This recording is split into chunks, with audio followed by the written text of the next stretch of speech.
a gente vê ali em Romanos, né? Que um dos deveres é punir o mal. Ele deve carregar a espada, o Estado, para punir o mal. Para o Estado punir o mal, ele deve caracterizar o que é mal através de leis. Então, o Estado brasileiro, ele consegue punir a maldade colocando leis que proíbem ações humanas, né? Então, nós somos proibidos de traficar drogas, por exemplo, de assassinato, roubo, etc e tal, né? Tudo isso são crimes tipificados em lei, mas eles são crimes, eles se tornam crimes porque há um entendimento de que aquelas coisas são más, são perversas. O Estado, ele tem institucionalmente uma concepção do que é certo e o que é errado, tá? Só revisando, salientando novamente esse ponto aqui. E o Estado, então, ele não deve determinar o que é mal. Ele não deve determinar o que é mal. A gente não deve votar em candidatos que eles querem estabelecer o que é mal. Nenhum candidato tem que estabelecer o que é mal, no sentido de que ele vai determinar o que é mal. Ele só deve reconhecer o que é mal. Ele deve reconhecer o que Deus diz que é mal. É assim que nós analisamos se a moralidade de um candidato é correta ou não. A partir do momento em que ele toma ações perversas, é porque ele deixou de reconhecer que Deus diz o que é mal e o que é bom. E além disso, o Estado ele não tem a função de ser salvador. O Estado não é salvador de ninguém. O Estado nem pode fazer isso. O Estado não tem a responsabilidade sobre todas as áreas da vida humana. O Estado não é o nosso Messias. O Estado não é o nosso Cristo. O Estado, nós não podemos depender do Estado. Nós dependemos para outras áreas de outras esferas sociais, tá? A gente não pode depender de todas as coisas do Estado. Há um sentido, então, em que o Brasil está perdido. A resposta que o Brasil está perdido é no sentido de que ele está longe de Cristo, ele não tem um rumo claro. Então, nesse sentido, sim, o Brasil está perdido. O Brasil, nesse sentido, ele está perdido. E a solução, então, para encontrar essa saída, para ter um rumo claro, para as coisas melhorarem, ela não está em nenhum político e ela não está em nenhum partido específico, porque a gente não é salvo por obras. E as leis que são promulgadas, elas não podem mudar o homem. Então, por exemplo, a gente estabelece leis no Brasil de que assassinato é pecado. Em outras palavras, no linguajar do Estado, seria que assassinato é crime. Há essa lei promulgada no Brasil. Todo assassino, ele vai ser punido, porque nós, enquanto Estado, nós, enquanto nação, consideramos assassinos perversos. Mas percebam, então, que existir essa lei não faz com que não existam assassinos. O fato de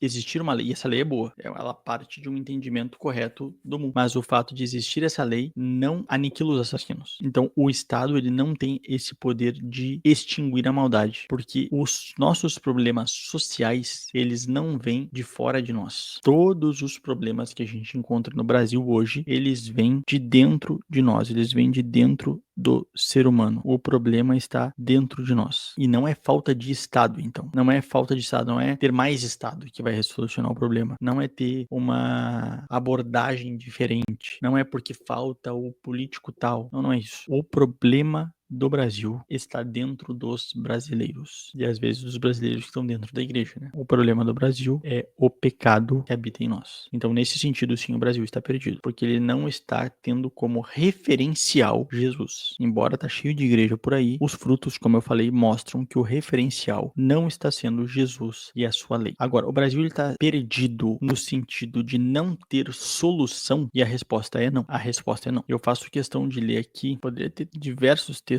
da escritura que vão falar a mesma coisa, mas eu vou escolher aqui o Salmo 110, tá? Antes de eu ler o Salmo 110, eu queria que assim, ó, se as pessoas tivessem de forma generalizada esse entendimento, esse pressuposto nas suas mentes, as coisas, quanto antes a gente enxergar isso, antes a gente começa a mudar. A maioria das pessoas no Brasil, elas têm uma perspectiva de futuro pessimista. Elas têm uma perspectiva de futuro pessimista. Elas acham que as coisas, elas vão só piorar. Então elas não têm fé de que o Brasil ele vai melhorar um dia. E eu digo com toda a convicção do mundo que o Brasil vai melhorar. O Brasil vai melhorar, a nossa nação ela vai melhorar. E um dia, talvez não seja o ano que vem, talvez não seja daqui a 10 anos, o Brasil vai deixar de ser o lixo que ele é hoje, culturalmente, socialmente, etc e tal. Porque nós temos promessas disso no Evangelho. Eu não tenho uma visão de futuro pessimista. Pelo contrário, eu tenho uma visão de futuro otimista. Eu não consigo, à luz das Escrituras, à luz das promessas que nós temos desde o Antigo Testamento, das promessas que nós temos no Novo Testamento, das promessas que nós temos no livro de Apocalipse, de que a situação do mundo, ela vai piorar. Ela vai piorar. Jesus já derrotou a besta, o anticristo, lá no primeiro século, no Império Romano. Jesus Cristo já livrou a igreja dos seus primeiros perseguidores, que foi a grande tribulação que aconteceu lá no primeiro século, quando ela foi perseguida em todas as partes do mundo, em todas as nações. Ela foi perseguida e quase foi exterminada. Ela foi perseguida pelo Império Romano, ela foi perseguida por Israel, ela foi perseguida de diversas formas. Os cristãos quase foram destruídos, mas Jesus Cristo salvou a sua igreja. E essa igreja, ela passou então a se espalhar em todas as partes do mundo. E a promessa que nós temos então é de que aquele último reino lá descrito por Daniel, ele tomaria todo mundo, ele se expandiria sobre toda a terra e ele jamais poderia ser abalado. E essa é a igreja de Jesus. Então Deus promete a vitória do reino de Jesus. O evangelho, Deus promete que ele triunfaria sobre todas as nações. Mas aí, novamente, não é qualquer evangelho, é o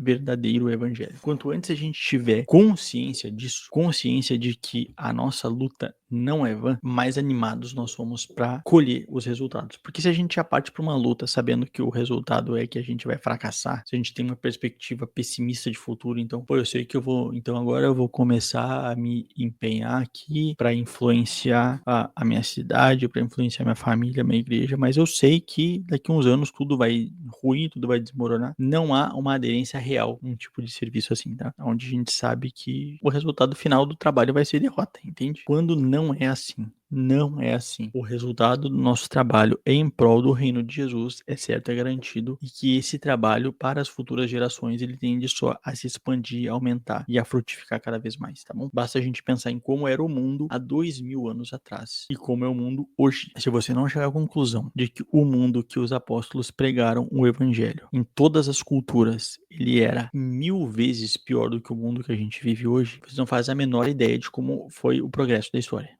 Entende? De como eram as culturas naquele período, de como são as culturas hoje. O nosso mundo é cheio de problemas hoje, cheio de problemas. Como eu acabei de falar, o Brasil é cheio de problemas, o Brasil tem uma cultura horrível, mas o mundo que nós temos hoje, ele já é muito, muito melhor do que o mundo de quando os apóstolos começaram a pregar, porque hoje nós temos muito mais presença do evangelho, mas a gente precisa ter cada vez mais presença do evangelho real, tá? Então, só que a certeza, que é o Salmo 110, ele diz assim, disse o Senhor ao meu Senhor, assenta-te à minha mão direita, até que ponha os teus inimigos por escabelo dos teus pés. Esse é o salmo mais citado em todo o Novo Testamento. E é isso que Jesus fez a partir da sua ascensão. Então, a partir do momento em que Jesus Cristo, depois da sua ressurreição, ele deixou esse mundo e ele foi para o paraíso, ele foi para se assentar à mão direita do Pai. Ou seja, no sentido de que agora ele recebeu todo o poder, toda a autoridade para governar todo o universo. E ele vai dizer então que ele vai trazer todos os seus inimigos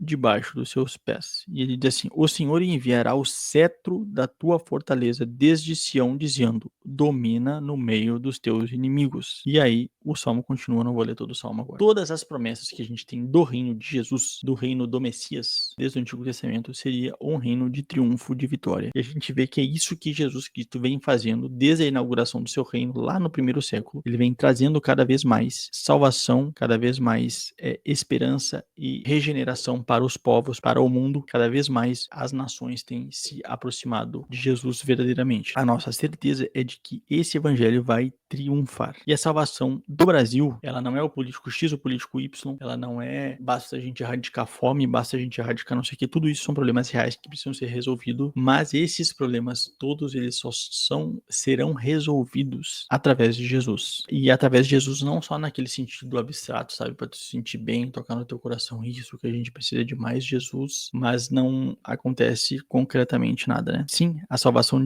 ela depende de Jesus, ela depende da regeneração dos indivíduos, ela depende, a sociedade para ela ser transformada, ela depende do autogoverno de cada um de nós, o domínio que cada um de nós temos de nós mesmos, tá? Começa com cada um de nós nos dominando, e a gente só é possível nos dominarmos e domínio próprio quando nós somos salvos e regenerados pelo Espírito Santo. Então nós cremos com toda certeza, como as parábolas do reino vão nos ensinar, que aquele reino que começou com só uma sementinha de mostarda lá na Palestina no primeiro século, ele tem se expandido cada vez mais, chamado cada vez mais pessoas. E quando os profetas vão falar do reino do Messias, quando os salmos vão tratar do reino do Messias, não é só um remanescente de cada nação, um pequeno grupo de pessoas de cada nação. Não, não. O poder do Messias é que ele iria trazer todas as nações para servirem a Deus. É que ele iria destruir todos os seus inimigos. Destruir no sentido de converter mesmo, né? De trazer eles ao arrependimento, de quebrar as suas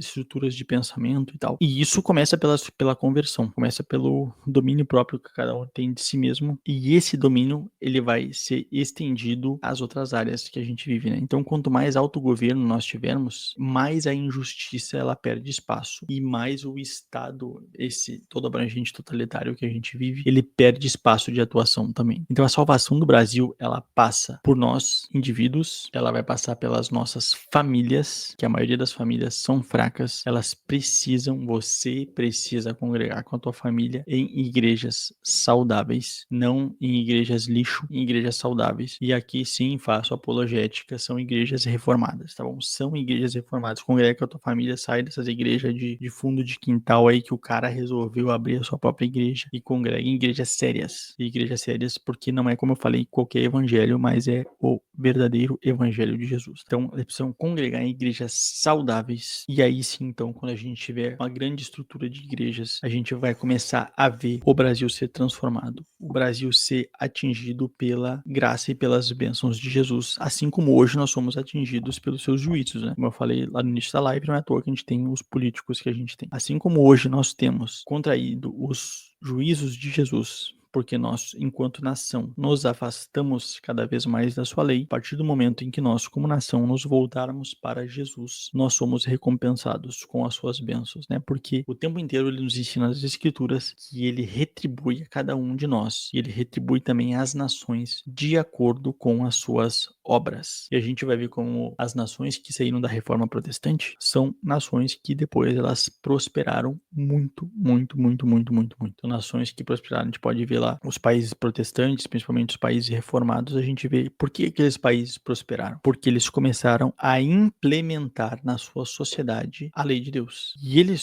esse povo estava comprometido com Deus. E o povo estando comprometido com Deus, eles começaram a colher as bênçãos desse Deus. Nada é por acaso, não existe aleatoriedade. Eles foram recompensados por Jesus de acordo com as suas obras. Então, a salvação que Jesus deu para eles no seu espírito, eles também foram recompensados no seu corpo, nas suas vidas, materialmente. Eles prosperaram, eles foram livres de males, né? Que muitas vezes nós somos vítimas hoje em dia. O Brasil está perdido, sim, no sentido de que ele tem se afastado de Jesus, mas o Brasil não está perdido de forma definitiva. Ele vai voltar para o caminho correto. Voltar não, que eu nunca sei se ele teve realmente, né? Mas ele vai estar no caminho correto a partir do momento em que nós assumirmos as nossas responsabilidades e tivermos fé que Jesus, ele recompensa o nosso trabalho e ele abençoa a nossa nação na medida em que nós somos fiéis, tá? A gente tem que entender que nós fazemos diferença. Nós fazemos diferença, né? Lá em Sodoma e Gomorra, se tivessem 10 justos, Deus não teria destruído Sodoma e Gomorra. Sodoma e Gomorra não teria colhido os castigos de Deus. Mas como não havia nem 10 justos lá, como havia poucos justos, a cidade foi destruída. Então a gente tem que entender que hoje também, quanto mais justos nós temos numa nação, mais essa nação ela é abençoada por Deus.